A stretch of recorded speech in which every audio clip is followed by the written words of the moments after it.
I'm Don, welcome to my studio. Today we have a quick painting of a base. I primed this with air primer and then the white is game color ink. I wanted to share this quick video because I failed.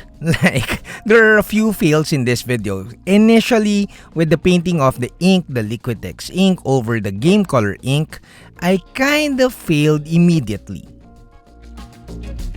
I produced some ugly spots wherein the Liquitex ink sepia ink did not adhere to the game color white ink.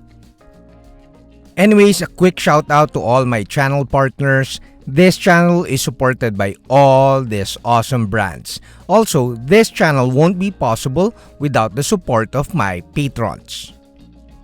So basically, I use Liquitex ink simply because I don't want to use speed paints for this base painting. And because I'm being cheap, obviously, I kind of failed. I think I have a suspect and I'll tell you later at the end of the video.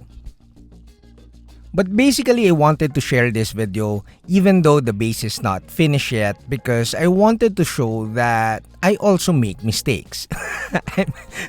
That sounds so narcissistic, but it's just that YouTube videos tend to look perfect, well planned, and everything goes to plan. But you could see in the video, especially right now, that I kinda produce ugly white spots and the Liquitex ink did not adhere well to the Vallejo game color ink.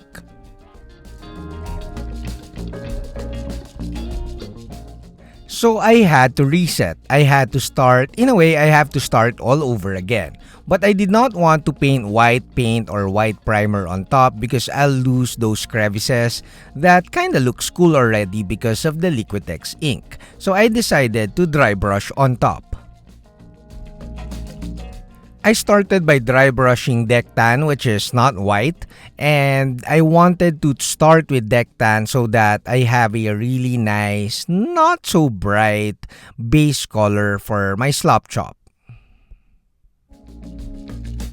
By dry brushing the base for my speed paints later, I kinda left the crevices dark, which is still the sepia ink earlier. After a couple of passes of deck tan, I then switched to white paint. I'm using cuttlefish colors here because I like the durability of cuttlefish colors. And of course, it's pre-glaze paints and it kinda sort of gives me a softer blend when I use it for dry brushing. But of course, if you don't have cuttlefish colors, you could use any regular white paint. I dry brush mostly the skull parts with the white paint.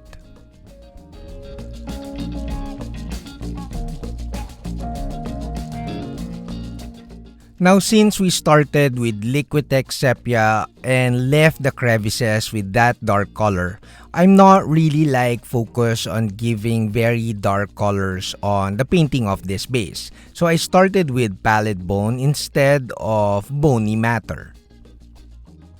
Basically, bony matter has a darker shade color. It's kinda similar to Agrax shade and I don't want that for my initial color.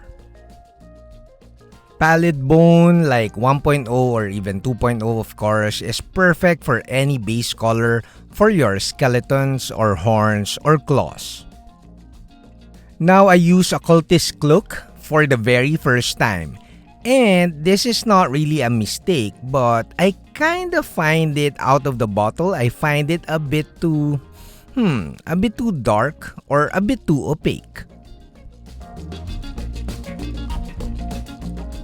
So I thinned the paint down with roughly around 2 parts occultist look and 1 part speed paint medium. Now you could see that the painting process is not always free-flowing. Sometimes you find the paint too dark or the paint too light and you kinda adjust so that you achieve you try to achieve what you envision the model will look like or the miniature will look like. So it's not always free-flowing, although it seems like so when you're watching a video. Now you could simply apply a second pass to give darker shades to the areas that you want to be darker. Now in this video, like in this part of the video, I kinda learned my lesson and thinned down this color, this very nice color with speed paint medium. I thinned it down roughly around 2 parts speed paint and 1 part medium. Now the goddess glow after adding a bit of speed paint medium is kinda weak. It became too weak. Maybe I added more medium than I should and I needed to apply a couple of passes to give me a nicer coverage. Now it's not really a mistake again, but I'm not happy with the result, so I added a bit more goddess glow.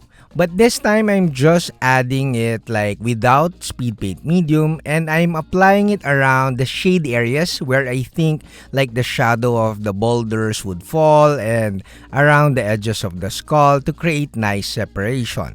Basically, I'm creating a very nice like gradation between the subtle coverage in the first pass with medium and some darker shade areas with the unthinned goddess glow.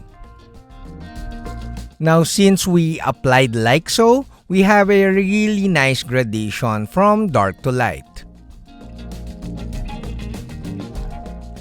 Now we are in the part of the video which is the actual title in the thumbnail.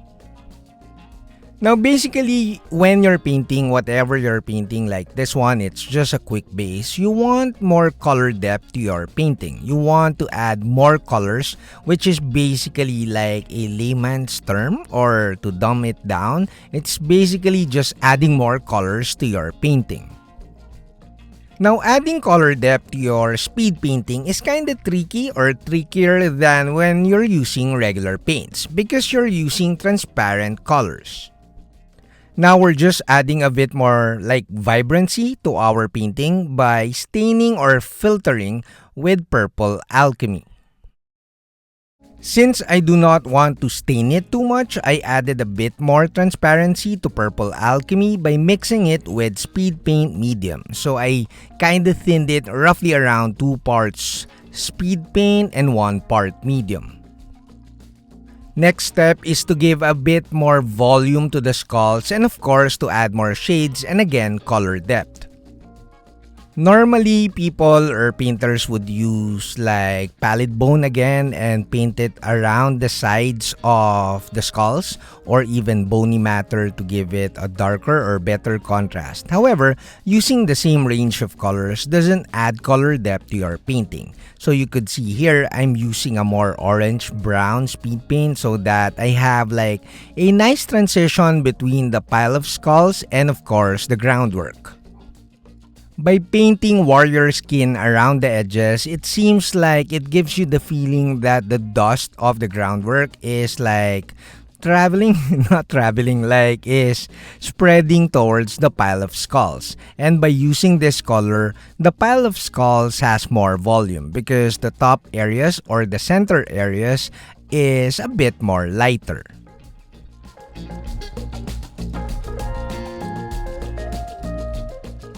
Now we apply the darker shades, but I'm using purple. You see when I said that it's kinda different when you're painting with transparent colors. You see the transparent colors like speed paints, they kinda build up and they build up on top of each other and they create really dark browns or dark red browns depending on the color that you're using. So you don't really need to use agarac shade or much more non-oil because as these colors build up, they kind of produce very dark crevices. So the build up of the transparent colors is more than enough to give your painting really good contrast. Also, if you're using hardened wood or noble skin, it simply darkens and gives more contrast. And again, when you're adding shades, it's better that other than adding more contrast, you add more color depth. Meaning you mix in different colors so that you have a more complex looking painting. So now we're like not really finished, but we're finished for now. Now it's time for our usual tip time. Now, I can't really call this final because I did not paint like highlights and final shades and stuff like that. But I just needed to paint the base of this like base so that I could now paint the Helldrake. Hopefully you saw in this video that even though most of the time when you watch my videos, it's like everything goes to plan and my painting is perfect. No, kidding aside, it's just that I wanted to show that you create like minor mistakes and then you adjust by adding medium or you change colors, and sometimes you reset the painting with dry brushing and stuff like that. So basically, you just have to trust the process. Also, ultimately, when you want more contrast, try to add colors like dark blue or purples so that other than adding contrast, you add color depth. Now, for the suspect of why I produce ugly white spots, I think it's not the game color ink. Also, it's not the gray primer. I think the culprit is because I did not apply a quick matte varnish, and not having a matte varnish, the Liquitex ink doesn't have a nice matte finish to cling on. That's it, Pansit. I hope you liked the video and watch these other videos.